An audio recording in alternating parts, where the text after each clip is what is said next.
بسم الله الرحمن الرحيم. السلام عليكم ورحمة الله وبركاته. دمان وانت الصوماليات آديات بن السلامية سلام كبعدي عندنا عاونا كهذا الله الرأي أمام برامج شذا أجهد لي ودود لي وفكر كي أركتي ذا أوركا مركلا من نيمو قرآن محمد باشحات حسن كل واقعين لنا وذاقي ayaan doonaya runtii inaan laba kalmadood ka idhaahdo tii aanan se isaga ka hadlin horta laba qodob baa muhiim oo kale inaan iyagana habdhaca weerar dhigan keena horreysiiyo waa midnimada laftirkeeda iyo Somaliland iyo waayaheeda maanta midnimada laftirkeeda horta ereyga midnimo waa erey aadmiga iyo afkaba qiimo weyn ku leh waa erey tilmaamaya guul iyo liibaan haddii dadku ay aayahooda iyo wixii dantooda ku midoobaan xaqiijin karaan himilooyin badan oo ay leeyihiin markaana sideedaba maaha horta marka midnimo la maqlo in la sharaysto waayo midnimo darrada waynu garanaynaa qiimaheeda iyo waxa dadka khasaare kasoo gaadha Somaliland maanta tusaale u ah midnimo darrada dhexdeeda ka jirta Soomaali guud ahaan midnimo darrada dhexdeeda ka jirta ayaa tusaale u ah iyo taasi waxay dhibaato u horseeday marka horta ereyga midnimada sidiisa aan loo sharaysanin ta kale waxa weeye waa Somaliland iyo waayaheeda ay ku sugan tahay maanta kaasoo run ahaantii ah in saaminkii iyo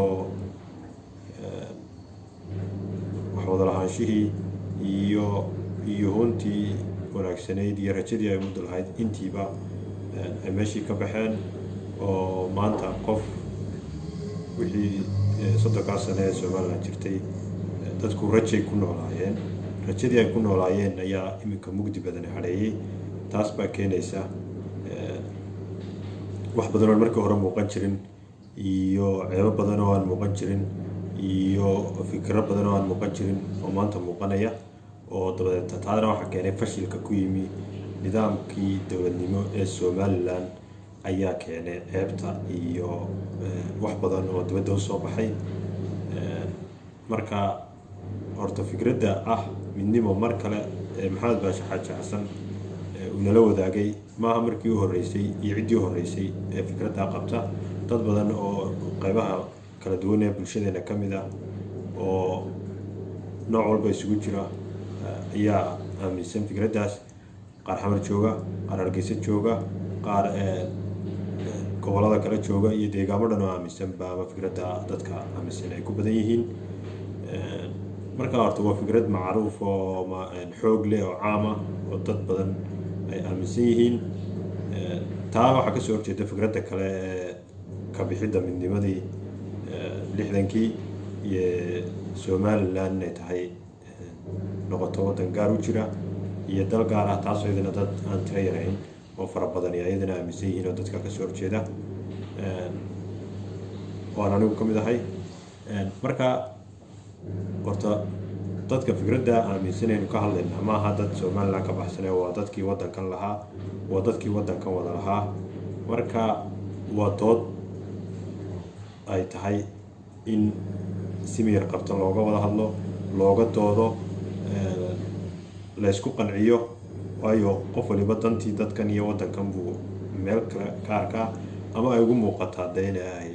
xaggan ku jirto marka horta iyadoon cidna la maagin cidna la haraamin ayay tahay in si miyir qabta looga doodo la isku qanciyo oo looga wada hadlo suuragalna ma aha in aragti cidi rumaysan tahay ama kooxi rumaysan tahay ama dhinac rumaysan yahay in laga dhigo muqaddas aan dood la gelin karin iyo mid aan laga aan naqdi karin intaba waxaasi maaha wax shaqeynaya iyo wax soconaya toona ma jirto fikrad meel fikrad kaliya dunida haddii la yiraahdo waddan baa gabaygeedu fikrad qulay wada aaminsan tahay ama ay isku si u aragtaa gabaygeeduba waxa weeye halkaa waxaa ku yara jirta inaanay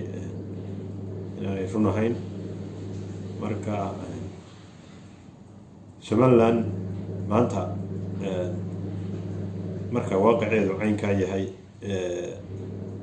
dhibaatada iyo fashilka dowladnimadeedii ku yimina uu ceebo badan soo saaray aragtiyo badanna dhiirigeliyey waxaa runtii aada iyo aada aan anigu fikrad ahaan u qabaa in aanay suuragal ahayn sida iminka wax u socdaan ama qofku midnimo ha aaminsanaado ama goonistaag ha aaminsanaado, laakiin waxaa la isku waafaqsan yahay oo dadka labadaa dhinacba ay isku waafaqsan yihiin oo laga midaysan yahay sida ay maanta wax u socdaan ee wax u jiraan inaanay ahayn horta si dadka midnimona ugu jirto,